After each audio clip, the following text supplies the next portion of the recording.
घर में इतना खाना भी नहीं होता था कि सब एक साथ खाएंगे। नहीं सर, 5-10 लोग हैं, एक बंदा दोनों को नहीं खिला सकेगा ना सर। कराची आया किसी मजदूरी के लिए सर, जो हमारे को बुला रहा था उस बंदे ने भी नंबर बंद कर दिया। पहली नौकरी 30,000 की लगी आपकी, वो तो मिलनी थी 30 दिन बाद, तो जेब में तो आपका 1 रुपया भी नहीं था। एक दिन इधर रोड पे सो गए थे, फिर सैलानी पे रोटी खाई सर।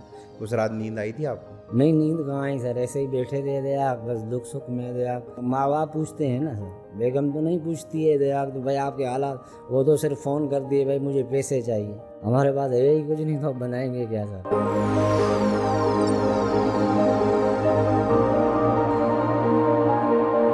अस्सलाम वालेकुम जी, मेरा नाम आदि अदील अमजद है और आप लोग देख रहे हैं आमकास्ट। आज के जो मेहमान हमारे साथ मौजूद हैं, ये वो हैं जो हमारा सबसे ज़्यादा ख्याल रखते हैं। ये वो हैं जिनकी वजह से हम लोग अक्सर अपने घरों में सुकून से सो रहे होते हैं। गर्मी हो, सर्दी हो, धूप हो, तूफ़ान हो या रात की अंधेरी रात हो, ये अपना काम करते हैं।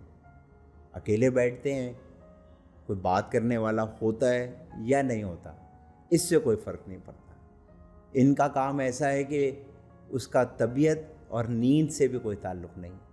जब ये बैठे होते हैं काम पे, तो आप सब यही एक्सपेक्ट करते हैं कि एक ये मशीन की तरह काम करें। आज जो हमारे साथ मौजूद हैं वो हैं एक गार्ड, एक चौकीदार, इजाज़ भाई। अस्सलाम वालेकुम इजाज़ भाई। वालेकुम सलाम। कैसे हैं आप? शुक्र अल्लाह का। ठीक है, शुक्र है, खैरियत से हैं, शुक्र है। खुश हैं? ज़बरदस्त। इजाज़ भाई, छोटी छोटी बातें करेंगे, आपके बारे में जानेंगे, आपकी कहानी आपसे सुनेंगे। मुझे ये बताएं इजाज़ भाई, किस शहर या किस गांव में पैदा हुए आप? मैं अली खान खोसो में मौजूद हुआ सर। ठीक गाँव है। का नाम है अली खान खोसो। अली खान खोसो। खोसो, और ये किस शहर के करीब है? ये मोरो के करीब है सर। मोरो के करीब है। करीब। ठीक है। मोरो के करीब अली खान खोसो गांव से कराची कब आना हुआ आपका? कराची मुझे 5 साल हो गए हैं सर। 5 साल हुए हैं बस? 5 तो इसका मतलब जवानी आपने सारी वहीं गुजारी अपनी? वहीं गुजारी। तकरीबन ज़िंदगी जितनी जी है उसमें से 95% वहीं गुजारा। उधर गुजारी। तो वहाँ पैदा हुए, वहीं स्कूल गए आप? जी जी सर। कितनी- स्कूल गए पर पढ़े नहीं सर। स्कूल गए लेकिन पढ़े पढ़े नहीं नहीं। सर। क्यों नहीं पढ़े? बस ऐसे गुर्बत की वजह से भी नहीं पढ़े। शौक था पढ़ने का? पढ़ने का शौक़ भी था, कुछ गुर्बत की वजह से भी नहीं पढ़े थे। आग जब जवान हो गए तो जिम्मेदारी भी हो गई तो सर। स्कूल गए नहीं थे या स्कूल? नहीं, स्कूल जाते थे सर। कितनी जमातें पढ़ी? बस उधर 2 जमातें पढ़ी थी। 2 जमातें पढ़ी। हाँ, और फिर उसके छोड़ बाद दिया? हाँ, छोड़ दिया था। खुद छोड़ा, घर वालों ने छोड़ा? बस वो कुछ मजबूरियाँ भी थी, हमारी भी कुछ घर वालों की मजबूरियाँ थी, जो पैसे वैसे नहीं दे सकते थे, क्यों तो बाराड़ी का सिस्टम जो होता है वो मुश्किलात होता है ना। तो आपके वालिद साहब क्या काम करते हमारे वालिद साहब बनी का काम करते थे। थे? किसका? खेती बाड़ी का खेती बाड़ी का काम करते थे। ठीक है। तो आपने स्कूल नहीं पढ़ा? नहीं, स्कूल नहीं। और फिर इजाज़ भाई बड़े हो गए? फिर बड़े हो गए, फिर ऐसे मजदूरी करते। ये पहली मजदूरी कब करना शुरू की, किस उम्र में? ये 20 साल के बाद सर। मतलब आप 20 साल के थे उसके बाद? हाँ, उसके बाद खुद ख्याल आया? हाँ, घर खुद वालों ने? ख्याल आया। खुद क्या ख्याल। क्या ये तो गुर्बत ही देखते थे, खाना वाना भी नहीं होता था। कब आकर रोटी होती थी, एक बंदा खाता था, दूसरा देखता था। अब हम खाएं तो बच्चों को क्या खिलाएं? फिर उसकी नहीं, वजह मतलब से जब आप 20 साल के थे तो उस वक्त आपकी शादी? नहीं, शादी नहीं थी। तो आपने कहा कि घर में इतना खाना भी नहीं होता था कि सब एक साथ खाएंगे? नहीं सर, ये तो बाराड़ी का सिस्टम है ना साहब।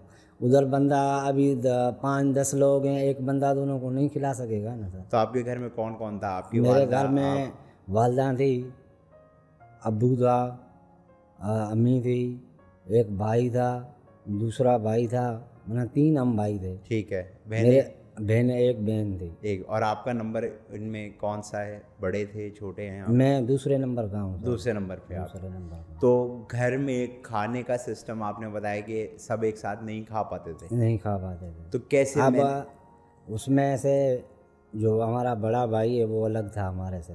ठीक है। उसकी शादी हुई थी? हाँ, उसकी शादी थी। वो अलग रहता था? तो हाँ, वो मतलब अलग आप 2 रहता। भाई? 2 भाई, बहन? अब्बू, बहन, और हम, अम्मी, वो साथ में रहते थे।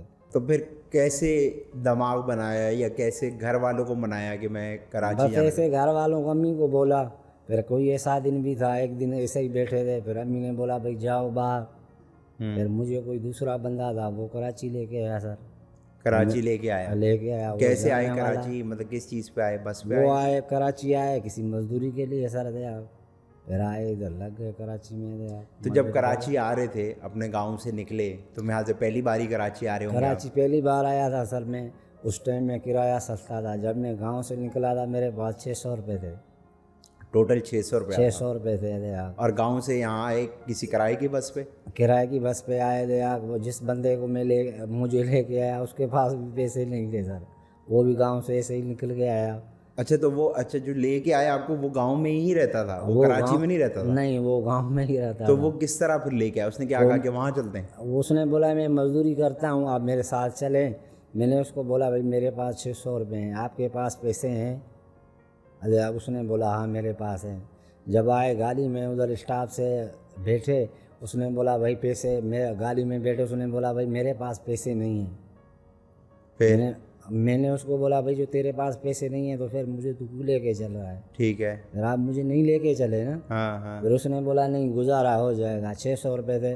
फिर उस टाइम में कराची का किराया था 300 रुपये सर। ठीक है, तो 300 300 600 600 रुपये थे आप। फिर हमने बोला भाई, जब गाड़ी खाली थी इसको हमने बोला भाई हम देंगे आपको, हैदराबाद तक चलेंगे 100 रुपये। ठीक है। उसने बोला नहीं 100 रुपये नहीं, 150 रुपये। हमने बोला नहीं, आपको हम देंगे 100 रुपये। वो 200 रुपये सर उसको दिए थे, बाकी बचे 400 रुपये। हम हैदराबाद में उतर गए। ठीक है। अब उसमें से बड़ी प्यास भी लगी है। उस टाइम में बोतल मिलती थी पीने वाली, 20 रुपये की, 25 रुपये की पानी की दे। फिर वो हमने लिए थे 50 उसको दिया, बाकी हमारे पास बचे अरे 350 रुपये। फिर आए उधर से, उसको बोला भाई हम कराची जा रहे हैं। फिर उसको हमने 300 रुपये बोला, उसने बोला भाई नहीं अरे 400 रुपये दे दो हमारा। फिर हमने बोला 400 रुपये आपको नहीं देंगे, हम देंगे आपको 300 रुपये, क्योंकि जेब में थे ही 350। और 350 दे आए सर। सोराब गोट में उतरे। अभी 50 रुपये में क्या होगा सर? फिर आए उसमें दे फिर कुछ पैदल आए, कुछ उस बंदे जिसको हम जो हमारे को बुला रहा था उस बंदे ने भी नंबर बंद कर दिया। उसने बंद कर दिया? उसने भी नंबर बंद कर दिया। फिर हम 50 रुपये गीदे में थे। फिर एक बंदा था, वो जानने वाला था, जो मुझे इधर लेके आया इसके बाद सेठ के पास। फिर इसके साथ मैंने नौकरी की। मुझे इसके नहीं, साथ तो जब उस बंदे ने, आप कह रहे हैं जब आप पहुंचे और उस बंदे ने फ़ोन बंद कर दिया आपको, बंद कर दिया सर, तो क्या दिमाग में आया आपके? उसने समझा होगा भाई ये आए नौकरी लगे नहीं लगे, मैं इन्हों को खाना खिलाऊं, इन्हों की राश कहाँ करूं, कहाँ इन्हों को सुलाऊं। वो बेईमान हो गया सर। तो उस वक्त दिमाग में क्या आया कि यार अब जेब में 50 रुपये हैं वो दिमाग आया, मैंने यही सोचा, मैं ये जो बंदा मुझे लेके आया ये भी बड़ा गलत बंदा है, यही तो गांव का दया। अब इसके उसका पास क्या भी कहना था? उसका यही कहना था अल्लाह माल के चलते हैं, कहीं ना कहीं मजदूरी कर लेंगे। फिर उसको मैंने बोला भाई 50 रुपया गीदे में पड़ा है, कहीं खाना खा लें, कुछ करें, अरे आप कहाँ चलें? फिर उसने बोला नहीं मेरा दोस्त है। उसने जिसको फ़ोन किया उसने नंबर बंद और कर ये दिया। जो आप बात अभी कर रहे हैं, मुझे बता रहे हैं सब, ये 5 साल पुरानी बात है? ये 5 साल पुरानी बात है सर। मतलब आप ये जो 50 रुपये और 600 रुपये ये सब बात बता रहे हैं, जी जी जी ये सिर्फ 5 साल पुरानी बात है? पुरानी बात है सर। तो 5 साल पहले तो ये 600 रुपया तो क्या क्या है, ये तो कोई पैसे ही नहीं है। नहीं थे, पर हम तो गरीब थे ना सर। जब गांव से मैं आया वो 600 रुपये में मैं गंदम खपा के आया था सर। अनाज वगैरह नहीं है, वो खपा के आया था, क्योंकि अबू हमारा खेती बाड़ी करता था ना। फिर मैंने बोला वो भला बाहर चले जाएं, भला और नहीं कुछ बच्चे खाएंगे, कुछ हम घर वालों को देंगे, भला कुछ रोटी तो खाएंगे। फिर हम इधर आ गए 5 यहाँ आ साल गए। वो 50 रुपया जो बचा, वो नहीं, वो 50 रुपये का फिर आए उधर, वो का रोटी लिए थे फिर मैंने उस बंदे को भी छोड़ दिया जो मुझे लेके आया। फिर उसको मैंने बोला भाई तू अपने रास्ते जा, मैं अपने रास्ते जाऊंगा। तो 50 रुपये का खाना खा लिया? 50 रुपये का खाना खा लिया सर। याद है क्या खाया था उसमें? बस उसने दिया था एक पराठा दिया था, थोड़े से उसने छोले दिए थे सर। उसके बाद तो फिर गया, फिर से ख़त्म हो गया, सिफर हो गया। फिर एक दूसरा बंदा जो मिला दया, वो भी ऐसे मेरा जानने वाला नहीं था। अच्छा। उसको मैंने बोला मैं गरीब लोग हूँ दया, आप मुझे कहीं रोज़ी लगवा दो दया। फिर उसने बोला यार चल एक सेठ है, मैं तुझे उसके पास लेके चलता हूँ, आपको वो तुझे रखे। और ये गैर आदमी था? वो गैर आदमी था, वो मेरे जानने वाला भी नहीं था। तो वो आपको कहीं उसने सेठ को बोला भाई मेरा बंदा है, आप इसका ख्याल करना दया अच्छे बंदे हैं दया, कोई भी आपको तकलीफ़ आए जहाँ कुछ भी ये बंदा करे, आप मुझे फ़ोन कर लेना, मैं इससे बात कर लूँगा। तो क्या काम दिया उस सेठ ने आपको? उस सेठ ने दया वो जो बढ़िया गाड़गिरी दी इधर सर, चौकीदार की नौकरी? चौकीदारी की नौकरी दी उसने। कितनी तनख्वाह पे? तनख्वाह वो देते हैं सर 30,000। पहली नौकरी आपकी हाँ 30,000 पहली की नौकरी 30,000 है सर। लगी। लेकिन पहली नौकरी 30,000 की लगी आपकी, जी जी सर। वो तो मिलनी थी 30 दिन बाद, जी सर। तो जेब में तो आपका 1 रुपया भी नहीं था। 1 रुपया भी नहीं, बस अदया वो जैसे आया सर, वो फिर अदया एक दिन इधर रोड पे सो गए अदया, फिर सैलानी पे रोटी खाई सर, फिर वो उसके बाद दूसरे दिन मुझे इधर लेके आया सर। रोड पे भी सोए हैं आप? जी जी सर, बहुत तकलीफ़ें देखी हैं दया, बस अल्लाह ने दया।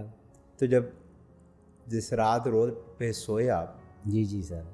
दिमाग में नहीं आया कि यार अच्छा खासा गांव में था, घर में था? वो बड़ी परेशानी, अब पैसे होते तो सर गांव वापस चले जाते हैं, अब कैसे चले जाएं। उस रात नींद आई थी आपको? नहीं नींद कहाँ आई सर, ऐसे ही बैठे थे दया, बस दुख सुख में दया, वो समझ रहे थे दिमाग में भाई गांव चले जाएं वो अच्छा है, भला भूख सुख घर में होगी अच्छी बात है। फिर हमने हिम्मत नहीं आ रही, हमने बोला नहीं अब कराची आए हैं तो कराची में ही करना है। तो वो रात तो बहुत लंबी लगी होगी, ऐसा वो लग रहा बहुत इतनी लंबी लगी सर, जो वो 10 दिन के बाद बंदा जब ऐसे रात होती है, ऐसे गुजरी रात। उसके बाद हमने बोला आज जो भी आजमाश करनी है ज़िंदगी की आज करनी है ना, फिर ऐसे उसके बाद सर तो वो रात काटी, सैलानी पे खाना खाया वो आपने? सैलानी पे खाना खाया, बड़ी मुश्किलें काटी हैं सर ऐसे दौरान। और फिर आप अगले दिन वहाँ चले गए जहाँ नौकरी लगी है? जहाँ नौकरी लगी फिर उधर आ गए सर। अच्छा, वहाँ नौकरी जहाँ लगी, क्या रहने का हिसाब भी वहीं था या जी जी सर वहीं वो उन्होंने दिया आपको? राश भी दी उन्होंने, सारी चीज़ उन्होंने दी। तो वो 30 दिन आपने उस नौकरी पे गुजारे, गुजारे सर। और 30 दिन बाद आपको मिला 30,000 रुपये। 30,000 रुपये सर। क्या जहन में क्या आया? खुशी हुई या बजट क्या में आया? यही हुआ सर दया, हमने तो 30,000 तो पहले देखे हैं ना सर, हमने देखा भाई 30,000 तो हमारे लिए बड़े हैं दया। जो इंसान 50 रुपये रख के इस शहर कराची में 5 साल कराची में पहले, जिसके पास 50 रुपये हो सर, उसके वो 30,000 देखेगा तो उसको बड़ी खुशी आ जाएगी ना सर। शादी कब की आपने? शादी मैंने 25 साल के बाद की थी सर। 25 मतलब कराची आने से पहले आपने शादी नहीं की थी मैंने। नहीं की थी? तो मतलब ये अच्छा 2025 कह रहे हैं आप? जी जी सर। मुझे लगा आप कह रहे हैं 25 साल की उम्र में शादी। नहीं तो 2025 मतलब 2 साल पहले आपने शादी की। शादी की तो जब शादी की तब कितनी तनख्वाह थी आपकी? तनख्वाह 30 थी सर। 30,000 रुपये आपकी तनख्वाह थी। आपको कैसे लगा कि ये 30,000 रुपये में जो मैंने गांव भी पैसे भेज रहे हैं, जी जी तो सर। मैं शादी करके इसको भी चला लूँगा? बस ऐसे समझा सर, वो उसमें फिर तकसीम करते थे ना, जैसे कि तकसीम ऐसे करते थे भाई किसी को 2,000 देने, किसी को 5,000 देने, किसी को 10,000 देने, वो 30,000 तकसीम करते थे हम लोग। शादी के बाद जिस तरह पहले शादी आप के बाद। 28 घर भेजते थे, जी, जी, 2 जी, रखते थे, दो रखते शादी के बाद कितने पैसे भेज रहे थे और कितने रख रहे थे? 30,000 में मैं 15,000 अपनी बेगम को देता था। 15,000 रुपये अपनी बेगम को दिए, 15 रह गए। 15 रह गए, उसमें से 5,000 मैं अपने अबू को देता था, 5,000 मैं अपने छोटे भाई को देता था। ठीक है, ठीक है। तो 10,000 रुपये समझे गाँव भेज रहे हैं। गाँव भेज देते थे। 5,000 इसलिए रखते थे भाई कोई बीमारी बड़ी है, कोई बच्चा बीमार हो, जहाँ कोई मसला हो घर पैसे में, हों। पैसे हों, जहाँ कोई इमरजेंसी हो, घर जाना हो, छुट्टी पे दे, पैसे तो हो ना सर। तो कभी ऐसा हुआ है कि हमारी जो भाभी हैं, आपकी बेगम जो हैं, उन्होंने कभी कहा हो कि यार ये तो बड़ा मुश्किल हो रहा है? जी जी सर। कहती हैं वो ऐसे? वो ऐसे कहती हैं भाई वो जो सैलरी है सारी मुझे दिया कर। मैंने बोला वो जो भाई हैं हमारे, जहाँ अबू हैं, उन्होंने तो साथ दिया है ना सर। बेशक। अब कल आपको कोई बेगम बोले भाई ये मुझे दे दो, वो जो माँ बाप जिसने पैदा किया है तो उसको भी तो देना हक बनता है ना सर। वाह। अब जिसने पैदा किया है, अब कल कोई बीवी बोले तो भाई ये सारी मिलकत मुझे दे दो, तो माँ बाप के लिए तो वो भी तो उन्होंने जिसने पैदा किया तो उसी का भी हक तो बनता है जिसने ना सर। पाला, जिसने पाला, जिसने बड़ा किया दे आप, वो तो बोलेगी ना सर। उसका हक तो सबसे पहले बनता है। सबसे हक तो माँ बाप का है ना सर। अम्मी का हक है, सबसे बड़ा तो अम्मी का हक है, क्यों तो अम्मी पालती है, उम्मीदें रखती हैं, ये बेटा है मेरा बड़ा हो जाएगा, ये मुझे क्या खिलाएगा पिलाएगा, उम्मीदें तो सारी दुनिया रखती है ना बेटे पे सर। तो ये तो एजाज भाई, ये तो ब्लेसिंग है।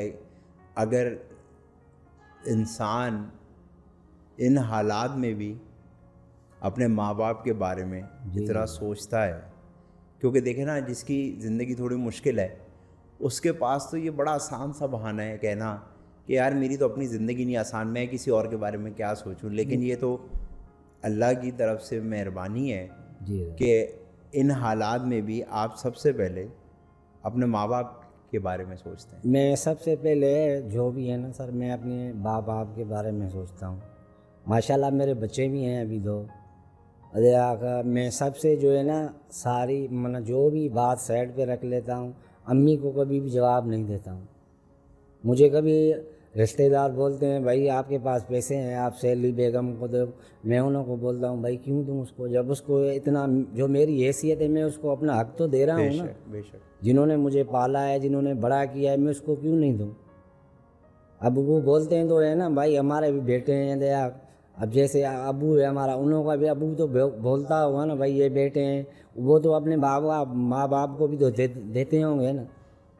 हम भी इसलिए माँ बाप को देते हैं सर, उन्होंने हमारे को पाला है, बड़ा किया है, इसीलिए किया है ना। और उन्हीं की दुआओं की उन्हीं की दुआओं की वजह से तो बंदा चल रहा है सर। बेशक बेशक। ऐसे दुनिया में है ही माँ बाप चीज़ है यार। देखो ना, माँ बाप पूछता है हाल, तो भैया आपके कैसे हाल हैं, कैसे वक्त गुजरा है, आप कैसे नौकरी जा रही है। बेगम तो पूछती नहीं है, वो तो सिर्फ जेब देखती है, भाई आपके पास जेब पैसे हैं नहीं हैं, आप क्या क्या कर रहे हैं। सबसे पहले जब बंदा घर जाता है तो बेगम पर्स देखेगी ना सर, तो इसमें देखें पैसे हैं नहीं हैं। माँ बाप पर्स थोड़ी देखता है, माँ बाप तो दिल देखता है ना। वो बोलता है मेरा बेटा कैसे है, क्या कर रहा है, कैसे हालात में है, सबसे पहले तो वो पूछते हैं ना सर। बेगम तो जब भी घर जाएगा वो तो पहले पर्स देखेगी जेब में है या नहीं है यार। माँ बाप पर्स तो नहीं देखते हैं ना सर। माँ बाप नहीं। वो तो बोलते हैं भाई इसकी पूछें इसके क्या हालात हैं, कैसे वक्त गुजर रहा है, सबसे माँ बाप पूछते हैं ना सर। बेगम तो नहीं पूछती है यार तो भाई आपके हालात, वो तो सिर्फ फ़ोन कर दिए भाई मुझे पैसे चाहिए। माँ बाप को आपकी फ़िक्र होती है, आपके माँ बाप को हालात तो से फिक्र ज़्यादा। होती है ना सर, मेरा बच्चा कैसे कर रहा है, कैसे उसका वक्त गुजर रहा है, सबसे पहले तो माँ बाप पूछता है सर। और ऐसा लगता है आपको कि अब वक्त के साथ साथ उम्र बड़ी होती जा रही है तो माँ बाप की फ़िक्र कम हो रही है, या आपको लगता है आज बस भी वो उस छोटे एजाज की तरह ही फिक्र करते मुझे हैं? वो आज तक मैं जैसे छोटा था ना, मुझे वो याद आज भी माँ बाप की आती है। क्यों तो सबसे ज़्यादा जो है ना मैं अम्मी से प्यार करता था, सबसे ज़्यादा। वो भी मेरे से बड़ा प्यार करती थी ये दया। जब हमारे पास एक भैंस थी ये दया, वो उसका जो दूध है ना वो दया, जहाँ दूध हो गया जहाँ मक्खन हो गया वो सर मुझे जोरी बात में खिलाती थी ये दया। अब गुर्बत की वजह से बाहर रहते हैं दया, इतने अच्छे हालात हो तो माँ बाप को कोई भी नहीं छोड़ता है दया। वो ऐसे छोड़ेगा माँ बाप को, बोलेगा भाई मैं बाहर रहूँ, जहाँ बाहर मजदूरी करूँ, कोई भी ऐसे बंदा नहीं बोलता है। हर बंदा बोलता है तो भाई मेरी ख्वाहिश होनी चाहिए। हम तो गरीब लोग हैं दया, आज तक हमारी कोई भी ख्वाहिश पूरी नहीं हुई है दया। बोल भी अल्लाह करेगा, उसके हाथ में तो बड़ी लाठी है सर। तो एजाज भाई, ये जिस तरह आप चौकीदारी करते हैं, आपने कभी रात की चौकीदारी की है? बस कभी कभी ये दया अक्सर बैठ जाते हैं तो फिर कर लेते हैं दया, नहीं तो टाइमिंग है मेरी जो 12 से 12 सर दिन की है? दिन की है दया, सुबह 12 बजे रात 12 बजे। चौकीदारी में इंसान अकेला बैठा होता है, जी जी सर। कभी जहन में क्या बातें आती हैं? बस दिन में यही बातें आती हैं तो भाई ये दया सैलरी हो जाए, बच्चों को दें। कभी कभी ये सोचते हैं तो भाई इसमें तो गुजारा नहीं होता है, बंदा कहीं और जगह पे चला जाए। बस फिर बोलते हैं पुराने सेठ हैं दया, उन्हों के पास नौकरियां करते हैं सर। तो कभी क्या बोले? थके कि थक गए होंगे यार, ये मैं क्या कर रहा हूँ? कभी कभी थक जाते हैं, बोलते हैं भाई गांव चले जाएं। अब गांव जाते हैं तो उधर कोई हालात नहीं है सर, तो फिर वापस फिर आना वापस आ जाते हैं। गुस्से से कभी बोलते भी हैं भाई छोड़ दूँ नौकरी को, चले जाएं गांव चले जाएं। अब जब पीछे देखते हैं तो भाई बच्चे हैं, माँ बाप हैं, तो फिर बोलते हैं भाई कि जाएंगे तो वो क्या तो बोलेंगे। चुप करके करते रहे। चुप करके फिर मजबूरी की वजह से कर भी कैसे लेते हैं। हिम्मत जब टूटती है तो समेटते कैसे हैं अपने आप को? बस ऐसे ही दिल में समेटते हैं, अकेले बैठे होते हैं फिर समेटते हैं तो भाई नौकरी तो करनी है ना। कभी अकेले बैठे होते हैं, जेल में कोई बात आ जाती है तो भाई चले जाएं। फिर कभी बोलते हैं नहीं भाई ये तो फैसला, चले जाएंगे तो गलत कर रहे हैं, नौकरी करेंगे तो बच्चों को पालेंगे तो यार इसकी वजह से कर लेते हैं सर। अच्छा, मुझे ये बताएं कि आपके लिए कामयाबी जो एक लफ्ज़ है कामयाबी, आपके लिए कामयाबी क्या है?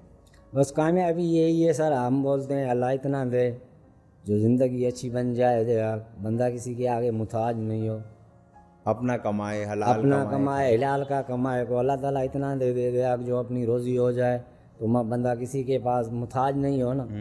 ये भी जहाँ पे नौकरी करते हैं तो एक पराई बादागिरी है ना सर। क्यों तो पराई मुलाजिम की है, कभी बोलता भी होगा, कभी गुस्से में भी बात करता होगा, कभी बोलता होगा भाई चले जाए, और मजबूरी की वजह से बंदा कर लेता है ना सर। आपकी किताब के हिसाब से आप किसको अमीर इंसान कहते हैं कि यार मेरे हिसाब से अमीर ये होता है? जैसे हमारे गांव में है, हम तो उसको सिंधी में लफ्ज़ में बोलते हैं भाई जिसकी ज़मीन होनी चाहिए, जिसकी बड़ी प्रॉपर्टी होनी चाहिए, वो अमीर है। बाकी ऐसे तो जिसके पास नहीं है, एक गाड़ी पे आ गया, वो तो अमीर नहीं है ना सर। हम तो मना से अब सिंधी उसको बोलते हैं भाई जिसकी बड़ी ज़मीनें हो वो अमीर है। वो अमीर है। और गरीब कौन है आपके हिसाब से? हम गरीब तो सबसे ज़्यादा वो ही है सर जो मजदूरी कर रहा है, वही गरीब होगा ना। अब जिसकी ज़मीन है वो तो बड़ा आदमी है, देख उसकी तो हर चीज़ है ना सर। सबसे गरीब तो वही है जो मजदूरी करेगा, उससे तो अलावा गरीब तो और कोई है ही नहीं ना सर। तो आपको ऐसा लगता है कि अमीर के लिए ये दुनिया अलग तरीके से चलती है? नहीं, दुनिया तो सबके लिए एक ही चलती है सर। ऐसे नहीं है, गरीब भी वही रोटी खाएगा, अमीर थोड़ी अच्छी रोटी खा लेता है, गरीब थोड़ी सादी खा लेता है। देखो ना सर, अरे उसके पास दौलत होती है, गरीब के पास दौलत नहीं होती है। फिर वो गरीब दिल में सोचता है तो भाई इसके पास दौलत है, अल्लाह मुझे भी दे, मैं भी ऐसा इंसान बन जाऊं।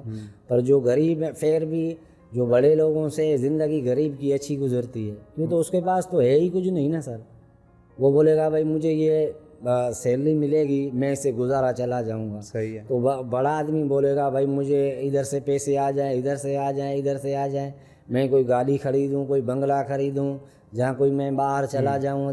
वो तो उसके दिमाग में तो हज़ारें सोचें होती हैं ना तो सर। आपका ये कहना है कि जो गरीब आदमी है उसकी ज़िंदगी आसान होती है, वो ज़्यादा सुकून में होता है? वो सुकून में इसलिए होता है तो उसके पास तो दौलत तो नहीं होती है ना सर। तो उसके परेशानी किस बात की जब पैसे ही नहीं इतने? जब उसके पास पैसे ही नहीं है तो वो बड़ी बात कैसे रखेगा सर। दिल लगी किससे करते हैं फिर? वो दिल लगी है, पहले तो ज़्यादा अम्मी से करता हूँ, बाकी जो शेर होती है वो छोटा भाई है उसी से कर लेता हूँ। तो आपकी ना ज़िंदगी में दोस्त हैं और ना ही आपको कभी किसी दोस्त की कमी महसूस? नहीं, कभी नहीं हुई मुझे। वो बस भाई है, या कभी कोई दिन ऐसे हालात होते हैं, कभी ऐसे परेशानी होती है तो फिर उसको फ़ोन कर लेते हैं। दोस्त बनाना भी नहीं चाहते? नहीं, दोस्त बनाना हम चाहते भी नहीं है सर। एजाज भाई, फिर से आपका बहुत शुक्रिया कि आपने दिन में हमारे लिए टाइम निकाला और आके हमसे बातें की। जी सर। ये बड़ा मुश्किल है, मुझे पता है कि दिन के बीच में सिर्फ वक्त निकालना। बस वक्त सर अल्लाह करेगा, अभी भी आसानी होगी। तो बस मजबूरियाँ तो बहुत है, बस वक्त से गुजर जाता है जो बंदे का पता नहीं चलता है। हमने भी आधा ज़िंदगी गुजार दी है, बाकी आधा है। अल्लाह करेगा ये भी अच्छी ज़िंदगी है, गुर्बत से भी अच्छी गुजर जाएगी इंशाल्लाह। और हमने क्या बनाना है सर, अब हमारे पास है ही कुछ नहीं, तो बनाएंगे क्या सर। तो आप हमें और देखने वालों को अपना नंबर अगर बताना चाहें कि अगर किसी को कोई आपसे काम हो या कोई बेहतर नौकरी हो और वो आपको कांटेक्ट करना चाहे तो आप हमें नंबर बता दें ताकि हम उसको चला देंगे उसके ऊपर। बहुत बहुत शुक्रिया एजाज भाई। इंशाल्लाह ज़िंदगी रही, सेहत रही तो आपसे फिर मुलाकात करेंगे। मुलाकात से। तो ये थे हमारे एजाज भाई जो कि एक चौकीदारी का काम करते हैं। ये भी एक बात सुनने और समझने में अच्छी लगी आज, और सुनी और देखी कि हालात कुछ भी हों, जिसने अपने वालिदैन से प्यार करना है वो अपने किसी भी हालात में उनसे प्यार करता है। तो यही कहानियाँ और यही सब सीखने के लिए हम यहाँ बैठे हैं, और उम्मीद है कि इन्हीं बातों में शायद कोई बात आपको भी समझ आए। इंशाल्लाह अगले पॉडकास्ट में आपसे फिर से मुलाकात होगी। आप लोग देख रहे हैं आमकास्ट।